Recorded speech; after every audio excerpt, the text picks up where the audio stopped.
extremely humbled. He is ferociously talented. He's a singer, songwriter and a multi-instrumentalist. We haven't got time to list all the instruments he can play. I was wilting looking at him and researching him because my meagre talents just disappeared. This man is incredibly talented. So my introduction is going to be a question. Max, welcome to the show. I have a quick question. You're going to introduce yourself.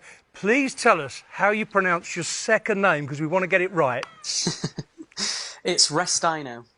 Restaino. I'm glad you told us, Max, because we were trying to work it out. No, I knew it was Max Restaino. No, you did not. I'm not going to tell him how you pronounced it. Max Restaino, welcome to the Andrew Eborn show. Thank you. No, it's also good.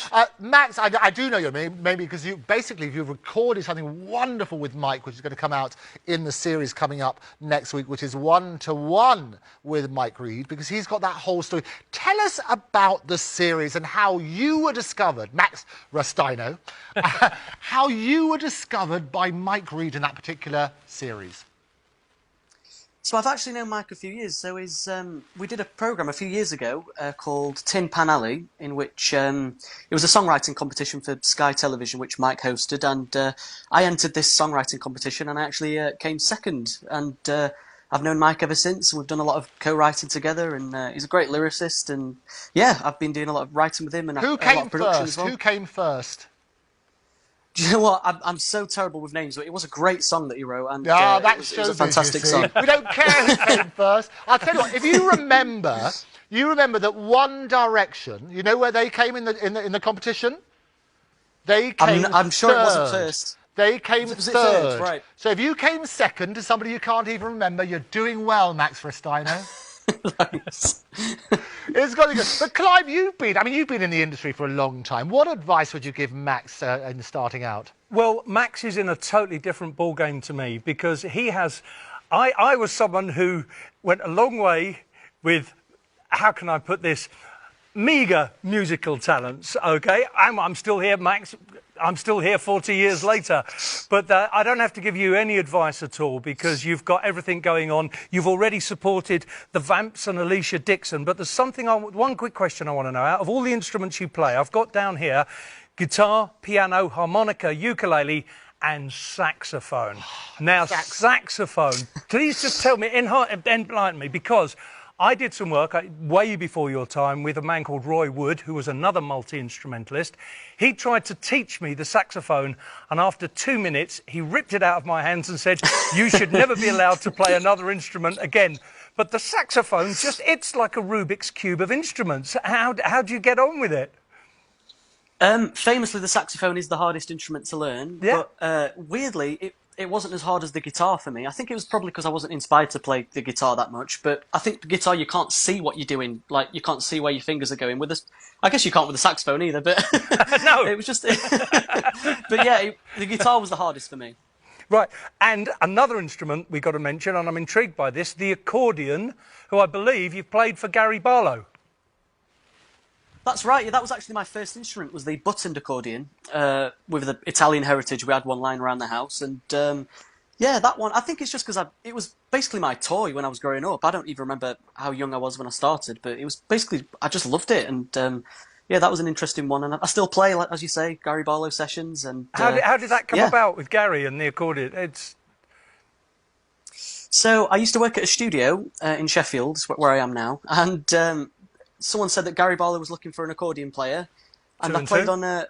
Yeah, I went down to his studio and I played on a record that he did that got to #2 in the charts, and that was called Let Me Go, and I've been playing for Gary ever since, actually. In fact, I think his album is actually #1 now, which I played on just before lockdown. I went down to his studio. You're a #1 recording artist, and I didn't see... This is what I mean, I'm being humbled by the second. You've had your #1s, though. Mine was a single, he's got an album. Yeah, so... So that's fantastic. Now, another quick question. As a multi-instrumentalist, you're obviously, I've seen you play, you're very, very talented and very, very good. Thank you. When you work with other musicians, because for me, it's easy. I look at them with an awe of wonder, because they're all much better than I am, and I just let them do what they want, and I can't criticise them. Do you find it hard working with other musicians because they're not quite playing it the way you are?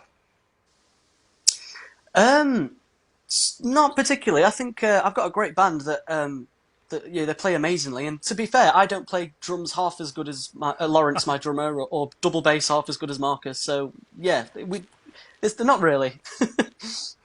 Okay, so your band, how many people when you're touring regularly? It's usually 4 people, but with this new jazz stuff that I'm doing at the moment, we'll see. Might have horn sections, or I'm not sure. I'm not sure yet. Brilliant, brilliant. So, no, wonderful stuff. And what we were also talking about, I mean, the songwriting process. And I'm always fascinated. We were talking about with Nuala earlier. And how do you go about, where do you get your inspiration for songs? What is the sort of process that you go through to start the writing? And before you answer that, can I just jot in another one? Your range of styles is phenomenal as well. So what influences that as well? I think the styles probably comes from the instruments. To be fair, as you said, the saxophone's very jazzy. The piano can do anything really, pop, jazz. So each instrument and folk accordion.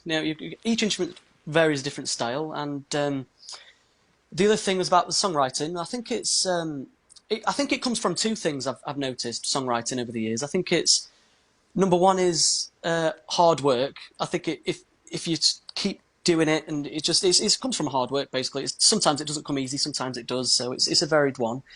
And the other thing is probably just keep experience, just from doing it in the past. You know what works, what doesn't work, where to go with things, and how to structure songs. So it's varied. No, fantastic. Well, look, Max Restaino. I know it's Restaino. I know how to pronounce your name. It's going to be good. Thank you so much. Good luck with the single. We love it. Here for Christmas, if I remember. Is that right? Here for Christmas. That's out now on all platforms. And are you here for Christmas? Spotify. Are you here for Christmas? I'm in Sheffield, where I've been all year. There you go. And an album out next year. Oh, we love it. An album out. Another Rainy Night in Paris, I believe. Jazz album that's out next year yet.